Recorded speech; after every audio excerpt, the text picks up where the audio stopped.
সপ্তম শ্রেণীর প্রিয় শিক্ষার্থী চালদার স্যার ইউটিউব চ্যানেল থেকে তোমাদের সবাইকে স্বাগতম। আজকে তোমাদের জন্য একটি নতুন ভিডিও নিয়ে এসেছি। সেরা প্রস্তুতি নম্বর 1, খুব সহজে ইংরেজি শিখি, অর্থাৎ দ্বিতীয় পর্যায়ক্রমিক মূল্যায়নের সেট নম্বর 1 ইংরেজি মডেল প্রশ্ন 2026 30 মার্কের একটি স্কুলের প্রশ্ন বিশ্লেষণ সহ সম্পূর্ণ সমাধান দেখাবো তোমাদের এই ভিডিওতে। কাজে তোমরা যারা এখনও আমার চ্যানেলটিকে সাবস্ক্রাইব করনি তারা এখন এই চ্যানেলটিকে সাবস্ক্রাইব করে বেল আইকনটি প্রেস করে দাও এরকম আর অনেক ভিডিও পাওয়ার জন্য। তোমরা দেখতে পাচ্ছ যে এখানে কী আছে। এখানে ফুল যে প্রশ্নটি ছিল সেটা যদি আমি একবার দেখিয়ে দেই। এখানে টোটাল প্রশ্নটি আছে, আর প্রশ্নটি স্কুল যাদবপুর বিদ্যাপীঠ, প্রশ্ন মানে যাদবপুর বিদ্যাপীঠ এই স্কুল থেকে নেওয়া। এখানে প্রথমে প্যাসেজ আছে, প্যাসেজের প্রশ্ন উত্তর প্যাসেজ থেকে দিতে হবে। 2 নম্বরের রিডিং স্কেল, এখানেও কিন্তু এর প্রশ্ন উত্তর আছে 2 এর A, 2 এর B, 2 এর C। 3 নম্বরে গ্রামার, 4 নম্বরে গ্রামার এবং 5 নম্বরে হচ্ছে রাইটিং। যাই হোক, আমরা এক এক করে সমস্ত প্রশ্নের উত্তর দেখাবো। তো প্রথমে যদি একটু বড় করে দেখি, 1 নম্বর তোমরা দেখতে পাচ্ছ স্ক্রিনে, we would find the hammer for him and then we would lost sight of the mark he had made on the wall, এরকম করে আছে। এটা 2 নম্বর, এটা 3 নম্বর আর 4 নম্বর এরকম। যাই হোক, আমি এখন সরাসরি যদি প্রশ্নটা ভালো করে বুঝতে হয়, হোয়ার was the nail to go in, তাহলে আমাকে অবশ্যই বাংলা মানে বুঝতে হবে, তাই আমরা বাংলা মানে দেখবো। তাহলে we would find the hammer, এটা তো বলছি আমরা তার জন্য হাতুড়ি খুঁজে আনতাম, আর তখন এসে দেয়ালে করা চিহ্নটা ভুলে যেত। Where the nail was to go in, যেখানে পেরেকটা বসানোর কথা ছিল। Each of us had to get up on the chair beside him and see if we could find it, আমাদের প্রত্যেকেই তার পাশে চেয়ারে উঠে দেখে নিতে হতো আমরা চিহ্নটা খুঁজে পাই কি না। We would is discover it in a different place and he would call us all fools, আমরা প্রত্যেকে আলাদা জায়গায় চিহ্ন খুঁজে পেতাম আর সে আমাদের সবাইকে বোকা বলতো।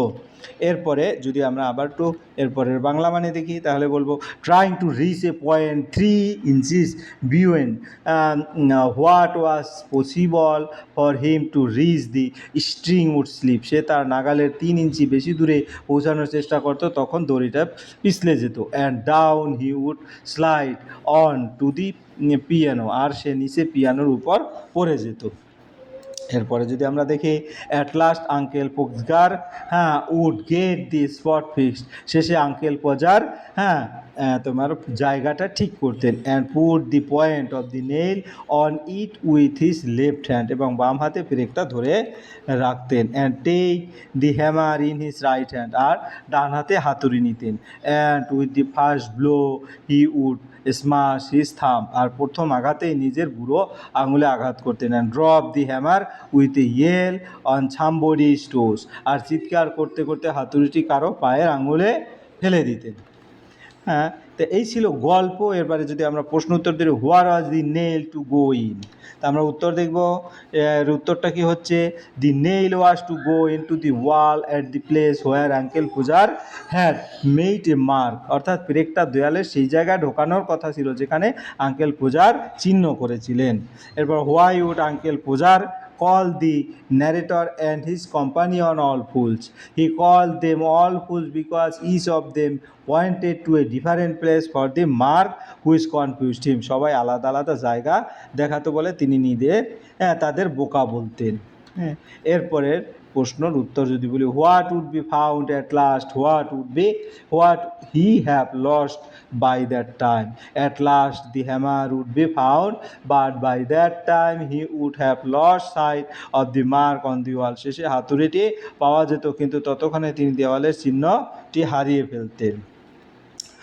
এরপরের যে উত্তরটা সেটা 4 নম্বর, why would uncle Podger set down on the piano, he would try to reach a point beyond his ability and when he slip he would slide down on to the piano, তিনি নিজের নাগালের বাইরে পৌঁছানোর চেষ্টা করতেন, ফলে দড়ি পিছলে তিনি পিয়ানোর উপর পড়ে যেতেন। How would uncle Podger smash his thumb, while hitting the nail with a hammer he would miss the nail and hit his thumb instead, ব্রেক মারার সময় তিনি ভুল করে নিজের বুড়ো আঙুল হাতুড়ি মেরে ফেলতেন। এরপরে যদি আমরা প্রশ্ন উত্তর দেখি, সেটা দেখব আমার কি, in the dry desert country of Arabia, অর্থাৎ আমার কি আছে এখানে, কিন্তু গল্পটি ভালো করে পারতে গেলে তার বাংলা মানে ভালো করে বুঝতে হবে, তাই আমরা বাংলা মানে দেখব। In the dry desert country of Arabia, অর্থাৎ এটা unseen places live the Arab people call Bedouins, আরব দেশে শুষ্ক মরুভূমিতে বেদুইন নামে আরব লোকেরা বাস করতে, অর্থাৎ এটা বেদুইনস। তারপরে this name is desert dwellers, এই নামের অর্থ মরুভূমির বাসিন্দা। The Bedouins do not cultivate their ground or grow food, বেদুইনরা জমি চাষ করে না বা খাবার উৎপাদন করে না।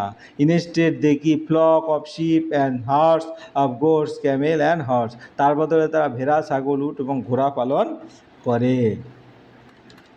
এরপর পরের বাংলা যদি বলি, as there is very little grass in the desert, মরুভূমিতে খুব কম ঘাস থাকার কারণে they have to wander about in search of fresh food and water for their animal, তাদের পশুদের জন্য খাবার ও পানির খোঁজে ঘুরে বেড়াতে হয়। So they live in tents, তাই তারা তাঁবুতে বাস করে। হ্যাঁ, desert country is not all soft sand, মরুভূমি সব জায়গায় নরম বালিতে ভরা নয়। এরপরের যেটা যদি সেটা বলে কী হবে উত্তর, হ্যাঁ, in some place there are stress of various kinds of stone, কিছু জায়গায় বিভিন্ন ধরনের পাথরের বিস্তার রয়েছে। In other places there are rocky cliffs white bare in summer but covered with grass in spring, অন্য কোথাও পাথুরে পাহাড় আছে যা গ্রীষ্মে ফাঁকা থাকে কিন্তু বসন্তে ঘাসে ঢেকে যায়।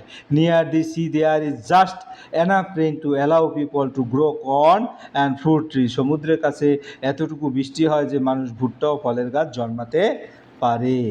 এরপরে there are also damp passage of ground called oasis where wild bushes short grass and few dead plants grow, কিছু স্যাঁতসেঁতে জায়গা আছে যেগুলিকে ওয়েসিস বলা হয়, যেখানে গুল্ম, ছোটো ঘাস এবং খেজুর ঘাস জন্মায়।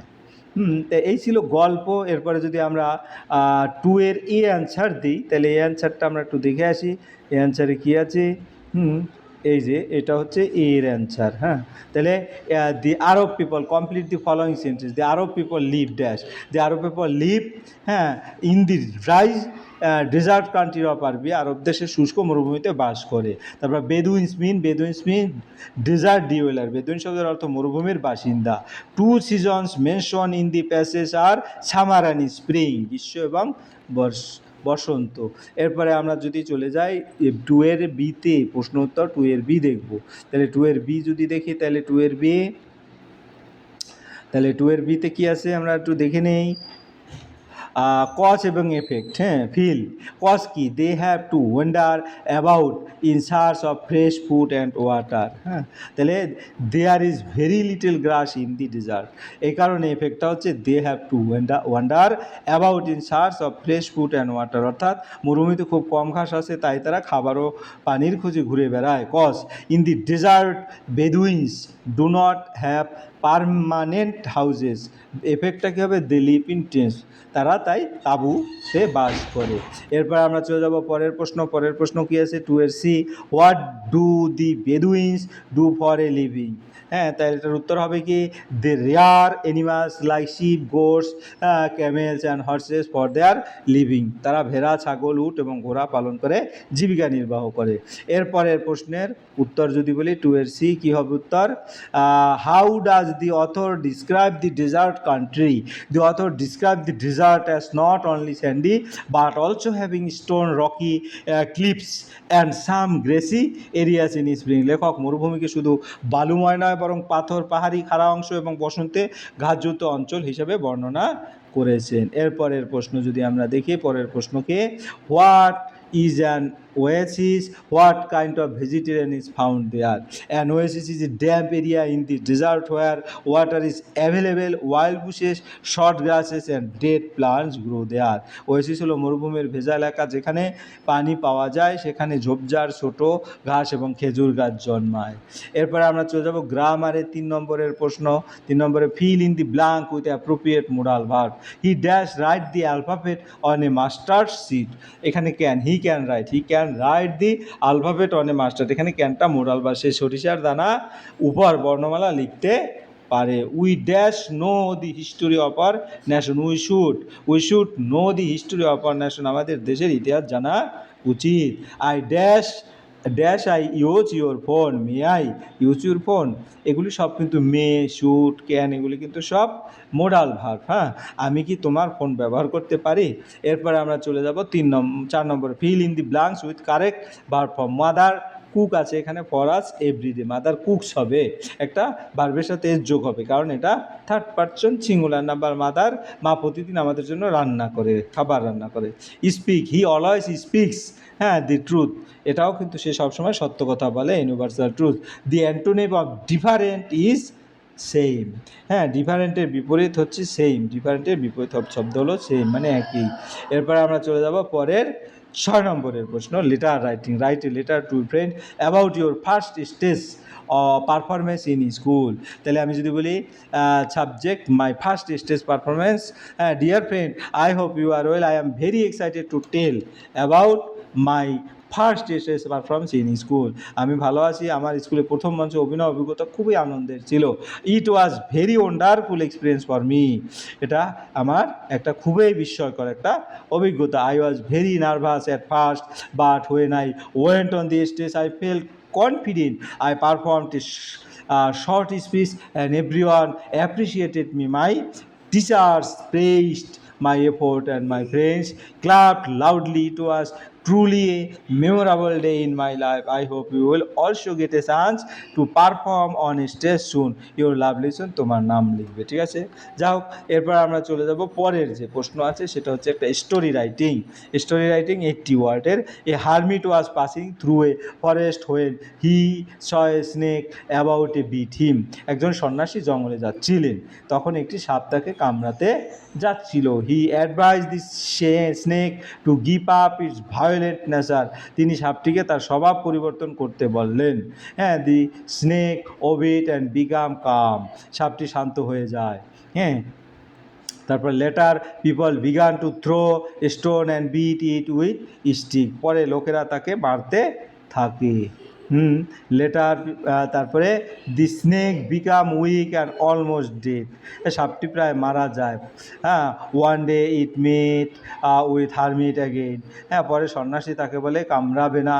হ্যাঁ, the hermit toll the snake that it should not byte but it must show anger to protect itself, কিন্তু নিজেকে রক্ষা করতে রাগ দেখাতে হবে।